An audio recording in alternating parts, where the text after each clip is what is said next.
Hello, History 1 students. This is Mrs. Politsky, and I have notes for Chapter 9, Section 3, Life During the Civil War.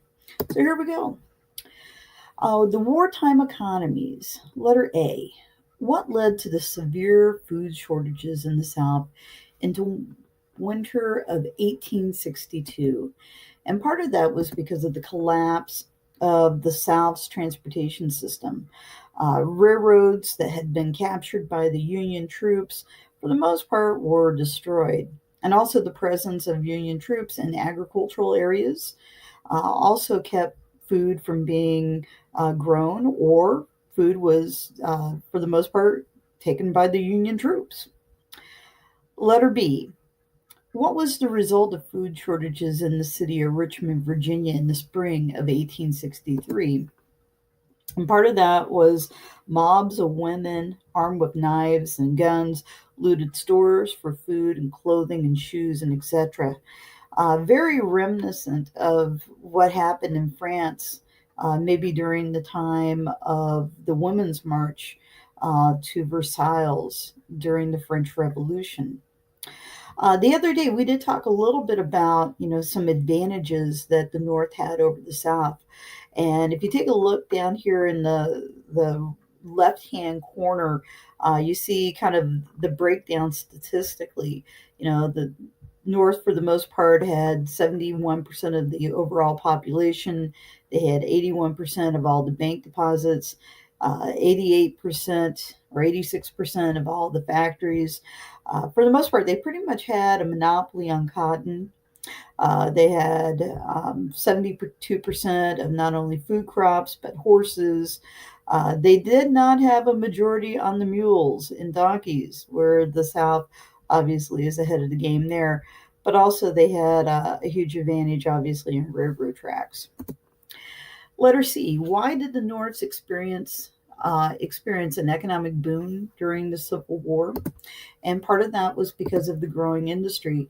Uh, Somebody had to supply the troops with the clothes, the munitions, and other necessaries. So, for the most part, somebody had to fill in the gaps, and we had women that went to work and factories that went overtime building what was needed for the war effort. Also, while these innovations in agriculture were also helpful in minimizing certain labor losses.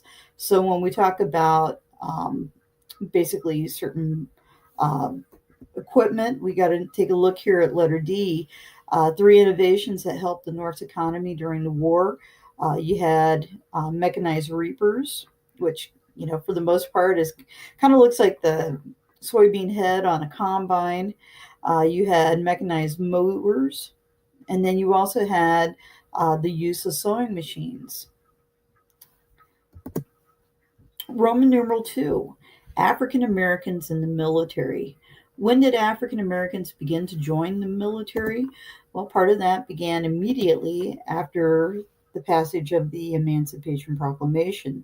So, starting in January of 1863, African Americans were recruited into the armed forces.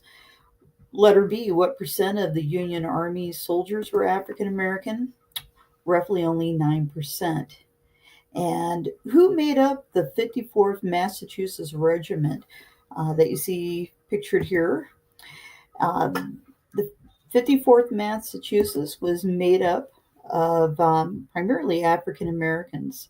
The only thing that should be stated here is when we talk about the officers that were leading these men, they were all white. And so some folks believe that maybe this was kind of again a sign of disrespect towards our African Americans, the fact that they couldn't have their own in the position of officerships and such. But needless to say, the 54th Massachusetts made a name for themselves, and if you've ever seen the movie Glory, that's who that movie is all about. Roman numeral 3, military life. Why did infection spread quickly in field hospitals during the Civil War? Well, part of that was because doctors used the same unsterilized instruments on patient after patient. We talked a little bit about this the other day, the spread of infectious diseases and common cold were really common problems when we talk about certain camps. But um, when doctors are amputating um, numbers of legs and arms on a daily basis, uh, sterilizing the equipment doesn't become such a priority, and that's how we have the spread of disease. Letter B. What conditions caused many soldiers to become ill with diseases such as smallpox and dysentery? And part of that had to do with the camps themselves. They were very crowded, they were close together. There was not a lot of sanitary water. I mentioned before that um, sometimes some of the human waste would get back into the water systems, particularly the streams and the creeks or rivers that were nearby. Soldiers washing their dirty clothes and then eventually getting drinking and cooking water from the same water source obviously is part of this problem. Letter C. What was the most common treatment for the appalling wounds? And unfortunately, that was amputation. We mentioned before um, what these amputation or doctor kits might look like. And if you can look at this photograph of a doctor's kit, you can see the saw that's in there, and that's the kind of saws that our field hospitals would be using.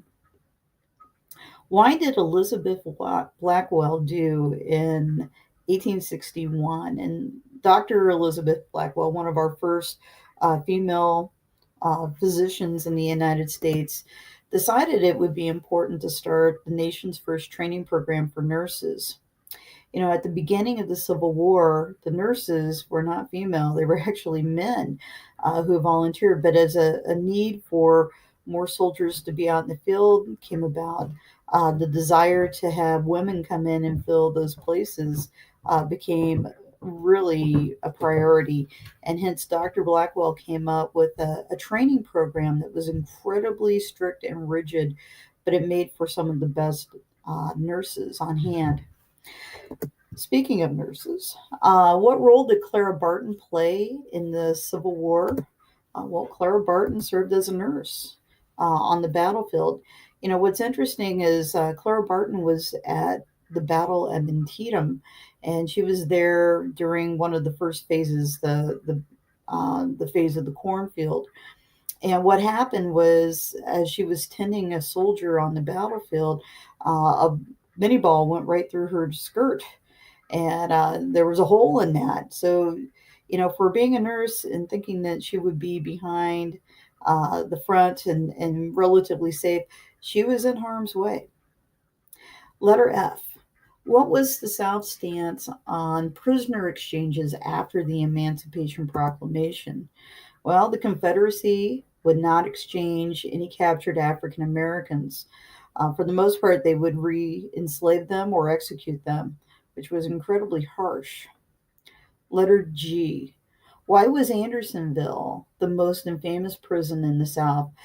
Just so we understand, Andersonville was a prisoner of war camp that was in the Deep South. Uh, to be clear, there were prisoner of war camps for Confederate soldiers in the North, and some of them were not necessarily much better, maybe, than Andersonville. But the Andersonville prison was an open camp, meaning that there were no barracks. Some of the camps in the North actually had barracks, and they would provide shelter for the soldiers, but Andersonville was basically an open lot, and it had a lot of overcrowding, a lot of problems with water that went through the camp that was contaminated with disease. And as a result of that, there were a lot of men who died because of exposure to some of the problems with disease and starvation. Um, Needless to say, disease killed about 13,000 of the 45,000 prisoners that were sent there. And the man who was in charge of this camp was a man named Captain Henry Wirtz. Wirtz was an Austrian. He had come from Europe and ended up joining the Confederacy during the war. And as a result of his cruelty, he would eventually be captured after the war, put on trial, and executed for war crimes. When we talk about, the um, conditions in Andersonville, many of these conditions were very similar to what you would see with the emaciated soldiers or prisoners that were in concentration camps in the 1940s and 30s. And so, what happened at Andersonville obviously was a real shock and horror to a lot of Americans. And speaking of shocking, during the Civil War, there were some women who actually fought during the war. And there are a number of accounts of women who followed their husbands, who ended up dressing in military fatigues, or women who were, bored and, they heard about the war and they knew that there was a need for soldiers, that they would go ahead and, dress as a man, so that they could have the opportunity to serve. And what I have pictured here are some examples here. At the bottom, it's kind of a before and after. We have a soldier who is dressed in their gear, but to the left is a picture of them in her dress. So, needless to say, this was a very interesting time. Thank you very much.